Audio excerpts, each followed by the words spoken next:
Our next saint's story begins in the wilds of Northumbria.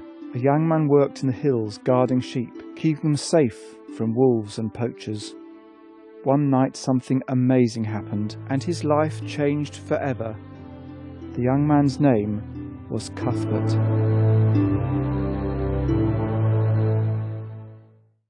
Bede says that even as a young child, Cuthbert seems to have been chosen by God, and there are stories about him praying and performing miracles from a young age.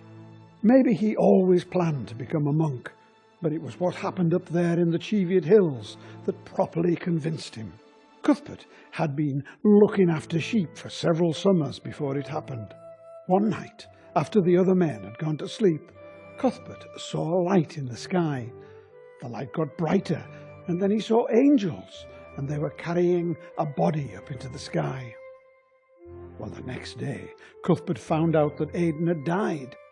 He knew that the angels had been a vision, and he decided that he would become a monk like Aidan. So he went to a monastery at Melrose to train. Eventually, Cuthbert became the prior of Melrose, and there are many stories about him performing miracles, such as healing the sick. After the Synod of Whitby, Cuthbert came here to Lindisfarne to be the prior of Aidan's monastery, and he helped the monks to accept the changes that the Synod had brought. Cuthbert's reputation as a man of prayer and healing spread far and wide, and many people travelled to the island to ask him to heal them and teach them about God. Other monasteries would also ask Cuthbert to go and stay and teach them too. In spite of all his other work, Cuthbert never lost his commitment to prayer, and he liked to spend lots of time praying. Sometimes he had to take really unusual actions to find time and space to pray. Bede tells a story about Cuthbert praying in the night when the other monks were sleeping. He was staying at a monastery at Coldingham. Well, one of the monks followed Cuthbert and saw him go down to the beach and wade out into the sea.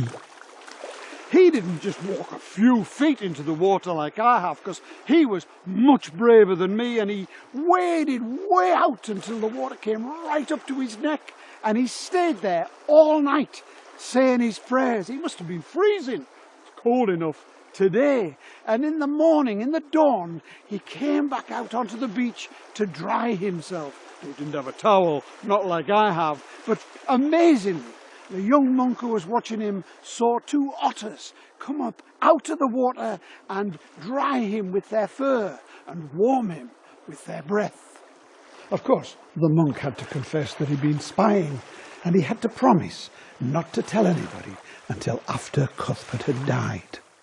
Eventually, Cuthbert realised that he wanted to live by himself and spend his whole life praying and thinking about God without any other distractions. So he decided to become a hermit. The first place that Cuthbert came to live as a hermit was here, on this beautiful little island, which is called St Cuthbert's Island now. And it's quite close to the main island. In fact, you can walk across when the tide's out like it is now. So pretty soon he decided he wanted to be somewhere even further away. So he moved out to one of the Farne Islands, which are right out there to sea. The island that he chose could only be reached by boat, and so it was much harder for people just to drop in and see him, and he had more time to be by himself. And he built himself a church and a little house and a guest house, and he built them out of stones so big that, according to Bede, it would have taken 4 men to lift them, but he did it all by himself. It wasn't an easy life being a hermit. You had to get used to the idea of being completely alone, but he knew that it was the best way he could serve God. Cuthbert planned to spend the rest of his days on Farne, but it wasn't to be. One day he got a visitor, Egfrith, the king of Northumbria. The king wanted Cuthbert to be the bishop of Northumbria. Cuthbert didn't want to leave his island, but how could he refuse the king? In the end, he said that he would be the Bishop of Lindisfarne. Cuthbert followed Aidan's example as a bishop and travelled far and wide, teaching people about God and continuing to heal the sick. But after a couple of years, he began to realise that he was coming to the end of his life. So he decided to return to his island, to his favourite place. And that's where he died on the 20th of March, 687. He didn't die alone though, because some of the monks from Lindisfarne managed to fight their way through the rough seas in order to be with him at the end. And that should be the end of his story, but there was still so much more to come. I could tell you about Viking invaders and the way that the monks and his followers took his body down to Yorkshire, to Ripon and back up to Durham to look for a safe burial place. I haven't even told you about the Lindisfarne Gospels or the Cuthbert Gospel or the legend of the Dun Cow. I haven't mentioned the miracles that occurred after his death or the way that his body didn't rot. I haven't even told you about what happened when Henry VIII's men opened his coffin 800 years later. These are stories that somebody else will have to tell at another time, so I'm going to leave it to one of his greatest admirers, Bede, to have the last word.